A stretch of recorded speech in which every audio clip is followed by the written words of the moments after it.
আসসালামু আলাইকুম। আমরা যারা ছাদ বাগানে বিভিন্ন জাতের ডালিম বা আনার গাছ লাগিয়েছি, এই বর্ষাকালে আমরা গাছের কিভাবে পরিচর্যা করব, বিশেষ করে একটা বিষয় বলতে হয় যে ডালিমের সুন্দর রং এবং প্রচুর পরিমাণ ফলন পেতে হলে আমাদের যে জাতটা নির্বাচন করা দরকার, আমরা কোন ধরনের ডালিম বা আনার গাছ লাগালে খুবই সুন্দর কালার আসবে উপরে এবং ভিতরে। তো আমার এখানে ছাদ বাগানে মূলত অস্ট্রেলিয়ান, থাই এবং ভাগুয়া এই তিনটে জাতের ডালিম আছে। আর এখানে যেটা দেখতে পাচ্ছেন সেটা হচ্ছে অস্ট্রেলিয়ান, খুবই বড় সাইজের, হচ্ছে এখনও 4 মাস হয়নি। 4 থেকে 5 মাস সময় লাগে ফলটা পরিপক্ক হতে, আরও কিছুদিন সময় লাগবে। এবং একটা বিষয় আপনাদের বলি, জাত নির্বাচন কতটা গুরুত্বপূর্ণ।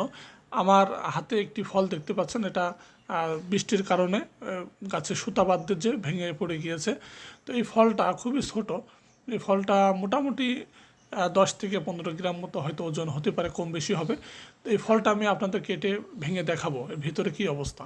তো এত ছোট অবস্থা, এখন বর্ষাকাল, এখন নিয়মিত বৃষ্টি হচ্ছে, তারপরেও আপনারা দেখেন ফলটা কত ছোট, তারপরেও ভিতরে লাল, কিন্তু টকটকে লাল হতে শুরু করেছে।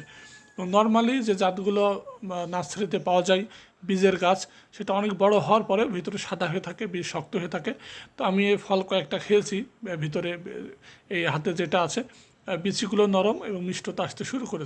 তো এর জন্য প্রথমে আপনাদের সঠিক জাত নির্বাচন করে সঠিক জায়গা থেকে কিনতে হবে। এবং 2 নম্বর বিষয় হচ্ছে অবশ্যই ফল সেট হওয়ার পর থেকে সলুবার বোরনটা নিয়মিত দেবেন। এছাড়া 15 দিন পর পর সরিষার খোল ভেজানো পানিটা দিলে সবচেয়ে বেশি ভালো হয়। এর পাশাপাশি অবশ্যই জৈব সার তো দিতেই হবে। জৈব সার না দিলে কিন্তু ভালো ফলন আশা করা যায় না। ছাদ বাগানের ক্ষেত্রে জৈব সার ব্যবহার করবেন, তাহলে ফলের কোয়ালিটি এবং কোয়ান্টিটি দুইটাই কিন্তু ভালো হবে। এবং আরেকটা বিষয় হচ্ছে, আমার এই যে এখানে হাতে দেখতে পাচ্ছেন, এখানে 7-8টি ফল ছিল, আমি এখান থেকে ফেলে দিয়ে মোটামুটি 5টি ফল রেখেছি। অতিরিক্ত ফল রাখলে কিন্তু গাছে আসলে ছোটো হয়ে যায়। তারপর আমি 5টি রেখেছি, দেখা যাক কেমন সাইজ হয়। এছাড়া আর একটা বিষয় হচ্ছে, ছাদ বাগানে যে ফলের ছত্রাকের আক্রমণ, এটা আমি গত ভিডিওতেও বলেছি।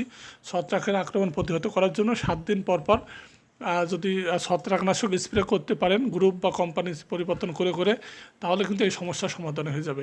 কারণ অনেকের গাছে প্রচুর পরিমাণ ফুল হয় বা ফলও সেট হয়, কিন্তু সেই ফলগুলো আসলে পরিপক্ক হয় না, ছোটো অবস্থায় পড়ে যায়। তো তাদের ক্ষেত্রে বলবো অবশ্যই ছত্রাকনাশক স্প্রে করবেন। এবং সলিউবার বোরনটা স্প্রে করলে দেখেন ফলের কালারটা দেখেন। এই ফলটা বাজার কোয়ালিটি, এবং ভিতরে আমি খেয়ে দেখেছি খুবই ভালো, খুবই নরম। এবং যারা অস্ট্রেলিয়ান জাত লাগাতে চাচ্ছেন তারা অবশ্যই নিঃসন্দেহে লাগাতে পারেন। অস্ট্রেলিয়ান, থাই এগুলো খুবই ভালো জাত। এছাড়া পাকিস্তানি যারা লাগাতে চাচ্ছেন, ভিতরে কালার আসবে না, তবে ফলটা অনেক বড় হবে এবং খেতেও খুবই ভালো। এছাড়া আরও ছোটোখাটো যে পরিচর্যা বিষয়ে যদি জানতে চান, অবশ্যই কমেন্ট করবেন, আমি সেখানে বিস্তারিত বলার চেষ্টা করবো। আসলে ভিডিওতে বড় করতে আমি চাচ্ছি না।